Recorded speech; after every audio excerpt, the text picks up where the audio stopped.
Hi, I'm Linda, 28 years old, working as an accountant at Bright Ideas. It's not a terrible job, but my coworkers? There's something else. Every morning, I pack my lunch into my trusty beat-up lunchbox. Still brown bagging it, Linda? Jennifer sneers, strutting by in her designer heels. James can't resist chiming in either. Ever heard of Uber? He teases as he catches me waiting at the bus stop. Oh right, probably not in your budget. I grit my teeth, refusing to let their comments get to me. If only they knew why I save every penny. My little sister, Pamela, has been sick for years.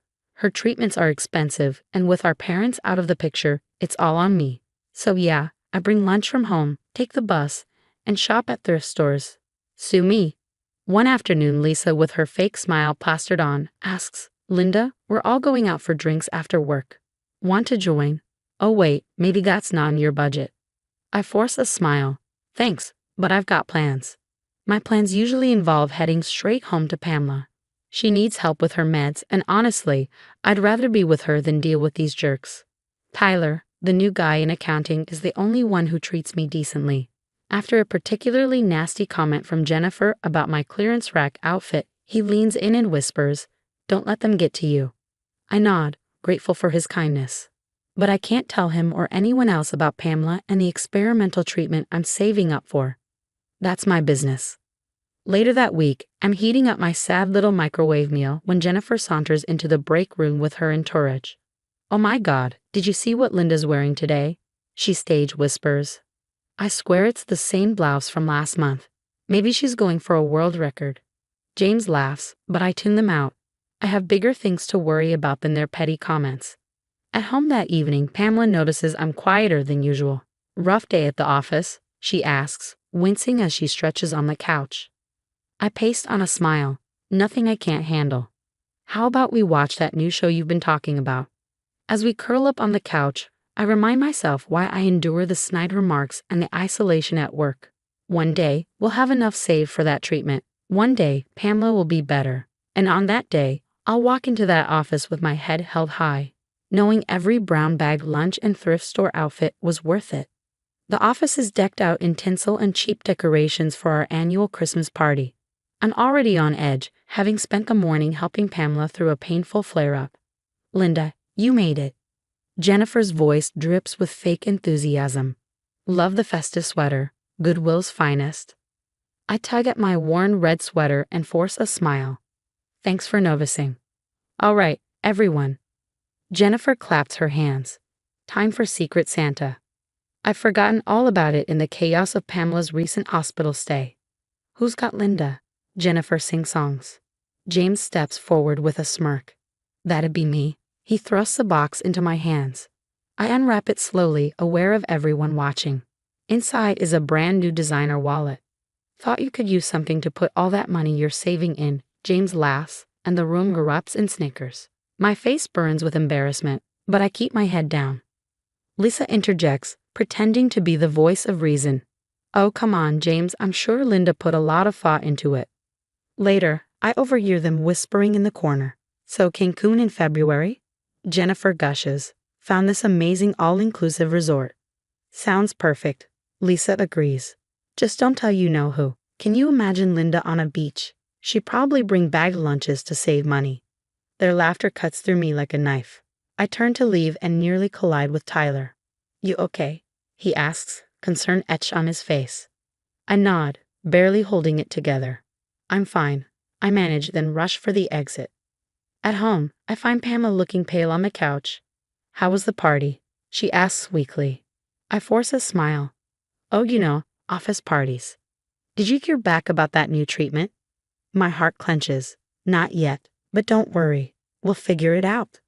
As I tuck Pamela into bed that night, I make a decision. I can't keep this up, the constant judgment, the isolation. It's wearing me down. The next morning, I catch Tyler before our first meeting. Can we talk? I ask hesitantly. He nods, leading me to a quiet corner. Taking a deep breath, I spill everything. Pamela's condition, the experimental treatment, why I pinch every penny. Tyler listened without interrupting, his eyes widening with each detail I revealed. When I finished, he shook his head in disbelief. Linda, I had no idea, he said softly. What you're doing for your sister, it's incredible. For the first time in months, I felt a weight lift off my shoulders. Someone finally knew. Someone understood. Thanks for listening, I said, managing a genuine smile. As we walked back to our desks, I overheard James and Jennifer snickering about my dollar store phone case. But this time, I held my head high. Let them laugh. They had no idea what real strength looked like. That evening, my heart nearly stopped when I got a call from the neighbor. Pamela had collapsed. I rushed her to the ER, panic tightening my chest. For 3 days, I barely left her side as the doctors ran test after test. On the 4th day, exhausted and sleep-deprived, I called the office. I need some time off, I told my manager. Family emergency. When I finally returned to work a week later, the atmosphere had shifted. Whispers followed me down the hallway, and I caught furtive glances from my colleagues. Jennifer and Lisa huddled by the water cooler, shooting me looks that felt like daggers. As I passed the break room, I heard James's voice. I'm telling you, she's on her way out, probably embezzlement or something. Why else would she be so obsessed with money? My blood ran cold.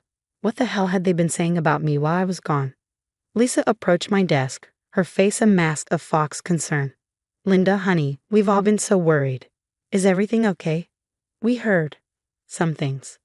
What things? I asked warily. Oh, you know, she hedged. Just that you might be in some trouble. Financial issues, maybe, or personal problems. I gritted my teeth. Everything's fine, Lisa. Thanks for your concern. As she walked away, I saw her whisper something to Jennifer, and they both burst into laughter. Tyler was the only one who treated me the same. He stopped by my desk, a concerned look in his eyes. You okay? You seem stressed. I forced a weak smile. I'm fine, just a lot going on. He hesitated. Listen, I've been hearing some pretty wild rumors. Is there anything I can do to help? Before I could answer, James's booming voice cut through the office. Well, look who finally decided to grace us with her presence. Feeling lazy, Linda? Something in me snapped. All the stress, the worry about Pamela, the constant judgment, it all came pouring out. Lazy? I shot back, my voice shaking with fury. You want to talk about lazy, James? How about spending your days gossiping and bullying instead of actually doing your job?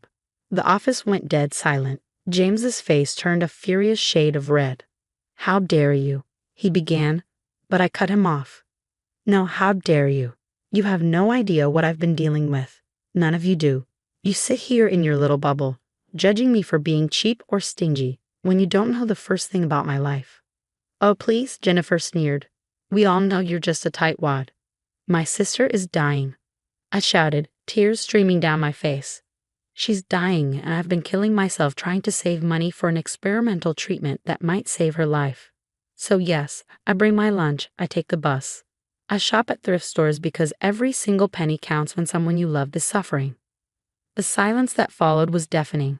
James's mouth opened and closed like a fish gasping for air. Jennifer looked like she'd been slapped, and Lisa had gone pale. Tyler stepped forward, placing a supportive hand on my shoulder. I think we all owe Linda an apology, he said firmly. And maybe it's time we had a serious discussion about the toxic culture in this office. As I stood there, shaking with a mix of anger and relief, I realized something had fundamentally changed. The facade had crumbled, and for better or worse, the truth was finally out. Taking a deep breath, I squared my shoulders. I'm going to take the rest of the day off, I announced. And when I come back tomorrow, I expect things to be different. If not, I'll be speaking to HR. With that, I grabbed my bag and walked out, leaving a stunned office in my wake. For the first time in months, I felt a glimmer of hope. Maybe, just maybe, things were about to change. I walked into the conference room, my stomach in knots. Every employee was there, along with our CEO, Mr. Daniels. Thank you all for coming, Mr. Daniels began, his voice stern. It's come to our attention that there are some serious issues with our workplace culture that need to be addressed. I took a deep breath and stood up. If I may, I'd like to share something. All eyes turned to me. Jennifer and James exchanged nervous glances. For the past 2 years, I've been saving every penny I can to help my sister Pamela. She has a rare condition, and there's an experimental treatment that could save her life. That's why I've been so frugal. The room went silent. I've endured constant mockery and bullying because of my choices, I continued, my voice steady. But it stops now. Mr. Daniels looked furious. This is unacceptable. We're implementing a zero-tolerance policy for workplace bullying, effective immediately. James stood up, his face turning red. Come on, it was just a bit of fun. Mr. Stevens, you're suspended pending an investigation. Mr. Daniels cut him off sharply. As the meeting ended, Jennifer and Lisa approached me. Linda, we had no idea, Lisa stammered. We're so sorry. I held up a hand. Save it. Your apologies mean nothing to me. 6 months later, I sat in the hospital holding Pamela's hand. The treatment had been grueling, but her doctors were cautiously optimistic. Miss Thompson, a nurse called, poking her head into the room. There's a call for you at the nurse's station. I picked up the phone, and to my surprise, it was Mr. Daniels. Linda, I have some news, he said. We're promoting you to senior financial analyst. Your dedication and financial acumen have been exemplary. I couldn't believe it. Thank you, sir. Wow. When I returned to work, the office had changed. James was gone, fired for harassing another coworker. Jennifer had been demoted and kept mostly to herself. Lisa tried to play nice, but most people gave her a wide berth. Tyler greeted me with a warm smile. Hey, senior analyst, a few of us are grabbing lunch later if you'd like to join. I grinned. You know what? I think I will. As I settled into my new role, I found myself forming real friendships. People respected me now, not just for my work ethic, but for my strength. One Friday, as I was packing up, Tyler stopped by my desk. Big plans this weekend. I couldn't help but smile. Actually, yeah, I'm planning a vacation, a real one, with Pamela. She's doing well enough to travel now.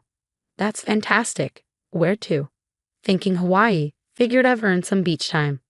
For the first time in years, I felt light, free.